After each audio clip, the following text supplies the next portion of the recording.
Here I have Vivax Fly 6, and today I'm going to show you how to enter boot mode on this device. So first of all, you have to turn your device off, and after it turns off completely, what you have to do is to hold down combination of keys, power key and volume up at the same time for a couple of seconds like this. And after that, you will enter boot mode.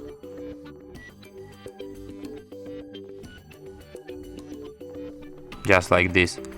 Here at the boot mode, you can use volume up key to navigate and volume down to select, and here you have such options as recovery mode, fast boot mode and normal boot.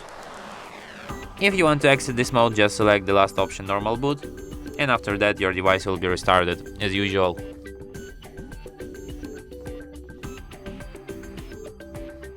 And that's it. Thanks for watching. If you find this tutorial useful, don't forget to hit that like button and subscribe to our channel.